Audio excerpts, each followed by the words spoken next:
μου, γεια σας και καλώς ήρθατε στο Μπουζούκιλαν. Στο σημερινό βίντεο θα προσπαθήσω να απαντήσω στην ερώτηση που μου γίνεται αρκετά συχνά σχετικά με τα μαθήματα μέσω Skype. Και η ερώτηση είναι η εξής. Μαθήματα μέσω Skype, ναι ή όχι?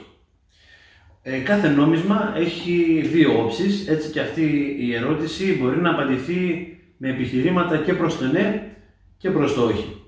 Υπάρχουν κάποιοι οι οποίοι είναι υπέρ της παραδοσιακής διδασκαλίας, το ένα με έναν, το ιδιαίτερο μάθημα και από κοντά, γιατί πιστεύουν ότι η επικοινωνία και η σχέση εμπιστοσύνης με τον δάσκαλο χτίζεται πολύ καλύτερα από κοντά και είναι φυσιολογικό να μπορεί ο δάσκαλος να εποπτεύει με πολύ μεγάλη ακρίβεια το τι κάνει ο μαθητής, να βλέπει τα ελαττώματά του και να τον διορθώνει επιτόπου και άμεσα.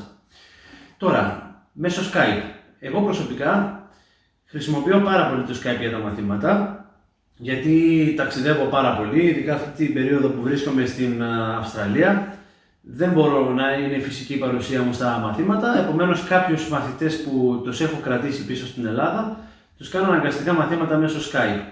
Αυτό βέβαια προϋποθέτει το να γνωρίζουν και οι δύο την ιδιαιτερότητα του να γίνει ένα μάθημα, τόσο ο δάσκαλος όσο και ο μαθητής. Θα πρέπει δηλαδή ιδιαίτερα ο δάσκαλος, τη μεριά του δασκάλου, να υπάρχει και η ανάλογη εμπειρία του εξ αποστάσεως, να μπορεί να διαβάσει καλά τον μαθητή, τη στάση του σώματος, τη δαχτυλοθεσία, να βλέπει καθαρά στην κάμερα και πρέπει να ξεπεραστούν και τα εμπόδια της σύνδεσης που πολλές φορές ενδεχομένως η ποιότητα να μην είναι καλή, η εικόνα να μην είναι σωστή.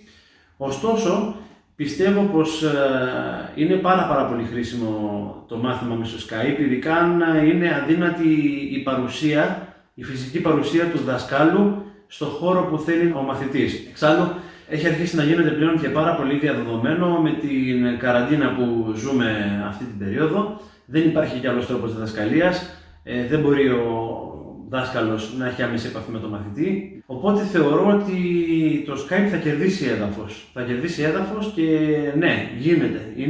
Είναι καλό το μάθημα μέσω Skype. Είναι καλό, αρκεί και οι δύο να γνωρίζουν τις όποιες αδυναμίες και να προσαρμόζονται τόσο ο δάσκαλος όσο και ο μαθητής.